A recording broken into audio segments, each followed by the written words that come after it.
Hey guys, what's up? It's Kev for the win. We're back for another edition of Diablo 3. Today on the channel, we are taking a look at the Tal Rasha set armor for the Wizard class, the last set armor for the Wizard class that we have to cover in Season 26 of Diablo 3. So let's get right into it, shall we? So, here it is, Tal Rasha's elements. 2-piece bonus. Damaging enemies with arcane, cold, fire, or lightning will cause a meteor of the same damage type to fall from the sky. There is an 8-second cooldown for each damage type. 4-piece bonus. Arcane, cold, fire, and lightning attacks each increase all of your resistances by 25% for 8 seconds. Let's move on to the 6-piece bonus, shall we? 6-piece bonus. Attacks increase your damage by 2,000% for 8 seconds. Arcane, cold, fire, and lightning attacks each add 1 stack. At 4 stacks, each different elemental attack extends the duration by 2 seconds, up to a maximum of 8 seconds. So this basically is an elemental type of armor where you have to use various different elements to get your set bonuses for this. We're mostly using a full set. However, we're going to augment its power with the Captain Crimson belt and boots.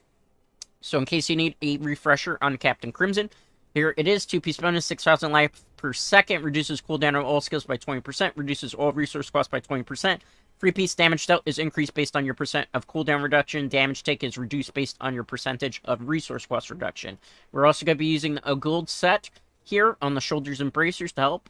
Reduces damage taken by 15%, increases damage dealt by 30%. 3-piece bonus, minus 30% damage from elite monsters' attacks, and also plus 30% damage to elite enemies. We have to use for the necklace the Tal Rasha one. For the rings, Convention and Elements, and Stone of Jordan are the way I like to go personally, but you can use Focus and Restraint here. For the weapon, Wand of Woe, damage of explosive blast is increased by 373%, and free additional blast. For Orb of Infinite Depth, there it is, it also increases the amount of damage that you're doing with explosive blast. So this is an explosive blast set, in case you're not wondering, or you're trying to figure that out. That's where our main source of damage is coming, that's why we're using those weapons with it. And again, you can't have a necklace, unfortunately, because obviously, you need the Tal Rasha thing. For the gems, Bane, Strike, Bane, Trap, Go After Swiftness. Electrocute, Surge of Power is the way you want to go here. Explosive Blast, Chain Reaction. Teleport, Calamity. We want Magic Weapon, Deflection. And we want Diamond Skin, Prison. Now, let's move on to the passives in a second here. Defensive skill, we want Frost Nova, Frozen Mist.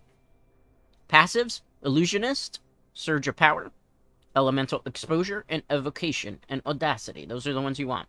In the Kanai's Cube, Ingeum, Death Diggers, Ring of Royal Grandeur. We need all these things to be able to do the damage that you're going to see here. For Paragon, this is what I have. For the Follower, Broken Crown, Flavor of Time, Nemesis Bracer. Everything else that you have is kind of inconsequential to the build. Just make sure you have those 3 things, and you should do just fine. For the purpose of this showcase, we will do a greater of 60, and I will do a greater of 70. This armor is not an S-tier armor. It's on the lower spectrum of the tier list, probably on the bottom tier when it comes to the Wizard. So because of that, it can only climb really roughly Torment 13 and Torment 15. Once it gets to Torment 16, it's going to struggle significantly due to the fact enemies have more HP and everything of the sort. So when you get into the Greater Rift, basically what you want to do is activate your Electrocute. Then you want to activate from there your Explosive Blast while also activating your Prism, as well as your Magic Deflection and Frost Nova. You want to rotate those things. Then from there, you're honestly just going to be holding in your Explosive Blast. As your Explosive Blast continues to hit enemies in chain, eventually the intensity of your Explosive Blast will start to increase. When it gets to its maximum increased amount of attack, as you're going to see right there, you will be able to Explosive Blast non-stop until you burn through all your Arcane Turret. So basically what you want to do here is you want to use this damage rotation that you have here to burn through a ton of enemies tremendously, allowing you to speed run through Greater Rifts at significantly interesting speeds. Now keep in mind, that requires Arcane Torrent, so eventually when you burn out of it, you're going to have to go back to using your Electrocute, then go Frost Nova, Magic Weapon Deflection, as well as Prism. When you activate your Prism, you'll get back some of your Arcane Torrent pretty quick, and then from there you go back into increasing the damage of your Explosive Blast, so you'll hold in your Explosive Blast as you're walking around the screen. Eventually, it will increase based on the gear that we have, to the point that you build it up this way, creating yourself as a meteor, and then you start running through enemies again, and that's pretty much how the Tal Rasha set armor works. That's basically the best way to get it to work effectively, and unfortunately I can't do anything more than that because it's just very limited in terms of its options. Now, in terms of optimization, what should you be doing with this particular set armor?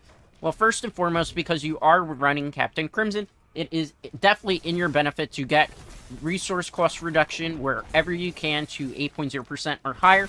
That way, you will reduce the amount of damage that you're taking. Subsequently from there, it's also a very high priority for you to get cooldown reduction 8.0% or higher wherever possible. The more cooldown reduction you have, the more damage that you will be able to deal to enemies, which will probably significantly determine how far into the greater rifts you can climb with this particular armor. From there, obviously, all pieces of your gear, you want to try to strive for the maximum amount of intelligence, because the wizard class does rely on intelligence to do everything that it does. From there, further optimization on your helm, I would recommend at least crit hit chance 6.0%. On your gloves, I recommend these three stats: crit hit chance 6.0%, crit hit damage 50%, and at least an attack speed of 8.0%. All three of those stats on your gloves will increase the amount of greater rifts that you are able to climb the level as high as here. For the greater rift guardian, basically you want to make sure that you have your explosive blast damage rotation up, where you're able to attack non-stop with that. And with Bane Stricken, Bane Trap, you should be able to one-shot the rift guardian on lower levels. As you go higher up, you're going to struggle, though. This is why this armor starts to fall off. In terms of further optimization, what would you want to focus on with this armor? Well, anywhere that you can increase the amount of damage of your explosive blast to 15%, I definitely recommend it. Anywhere you can increase the attack stat of your electrocute, it probably is in your benefit, because it will help you out a little bit. But explosive blast is really the priority with 15%. Also from there, because explosive blast is kind of like an AoE effect, if you can increase the radius of your area of effect, it should help you tremendously. That was a greater rift 60, Torment 13, 2 minutes and 48 second clear time. On Torment 13, this armor can wreck through things. Once it gets higher, that's when it starts to see significant drop in power. This is greater rift 70, Torment 15. Difficulty, same strategy as before. You're going to want to fire off an electrocute. You want to activate your magic weapon, your prism, and then from there, you want to start going explosive blast. As you hit enemies and you continue to use your explosive blast, the intensity of the explosive blast will increase till eventually it starts attacking rapidly, as you're going to see here eventually in a minute, and then you're just going to plow through enemies with your explosive blast going up. Now keep in mind, in order for this to really work, you have to hit a lot of enemies with it and chain. So it takes a while to get it to go off. It's kind of a slow build up, but eventually, as you get it built up, case in point here, you're going to be able to run through enemies and destroy them with blinding speeds, which is pretty cool. It's a pretty fun armor. I do feel like it needs more significant bumps for the season. Now, in terms of further optimization outside of what we covered in regards to stats and everything sort, obviously you want all pieces of your armor to be either Ancient Legendary, that's with gold borders around it, or Primal Ancient Legendary, red borders around it. That way you can put it into the Knight's Cube and augment it with a Legendary Gem. I recommend no less than Legendary Gems level 80, but the high recommendation is for high tier play. You want your Legendary Gems to be between greater rift level 110 to 130. So keep that in mind when you're grinding your gems. Keep in mind that you can always overwrite a augmentation that you did. So if you feel you're struggling in the earlier game, you can augment with level 80 and then go back and augment with a level 130. Obviously, you just gotta level up another gem and use cube recipes that are at your disposal yet again. So you always say a little bit of resource, but in case you need to climb with that. Now, in terms of tier list, this is the bottom of the tier when it comes to Wizard. This is kind of one of those armors where if you're bored and you just want to do Torment 13 speed farming, this is probably the armor that you would kind of want to rock. In terms of Echoing Nightmares, which is now going to be a new feature permanently in Diablo 3 past Diablo 3 Season 26. This armor is not going to perform well for that. The reason for that is eventually you're going to run out of Archon, and when you do, your Explosive Blast will not create that meteor effect that you see currently on screen. And because you're attacking a lot of enemies that have a lot of AoE effects and their explosions constantly going off, it's very difficult for Tal Rasha users to be able to climb very high levels of your Echoing Nightmare, so I do not recommend it, which is why it's definitely not high tier. On top of that, again, once enemies get higher up in the Greater Rifts, we're talking already as early as Greater Rift 80, Torment 16 plus difficulty, the enemies do not take as much damage from your Explosive Blast and everything else that is going off, which decreases your ability to do well and to go further. So the solution there for it is that you should probably, at that point, swap to a different armor. This is not the starter set for Season 26. That instead is Desiree's Magnum Opus. I did already cover that armor with a Energy Twister build, which is probably the best way to go. Honestly, if you're playing as Wizard, what you're going to do is probably use your Energy Twister and then switch to either my Frost Hydra build or Chantotum Veer. Tal Rasha, unfortunately, is just kind of in this weird position at the moment where it needs buffs. For the Rift Guardian, again, you want to make sure that you have your Explosive Blast active where you can just constantly use your Chain Reaction to abuse the Rift Guardian, and usually with Banish Trap, Banish Trick, and go out to Swiftness, you should be just fine. And that's basically how the Tal Rasha armor works. Like I said, it's not that great of an armor. It has a significant decrease in power. I feel like this is one of these armors that needs a significant buff and overhaul, kind of like how Firebird got an overhaul recently, to try to bring it back into kind of usable territories. Right now, this is one of these armors that's basically for fun. Keep in mind that I do now have a Twitch channel where I do occasionally stream Diablo 2 and Diablo 3, as well as a wide variety of other games. So definitely make sure that you follow us on Twitch. We're already affiliate over there. Thanks to everybody that's come over so far.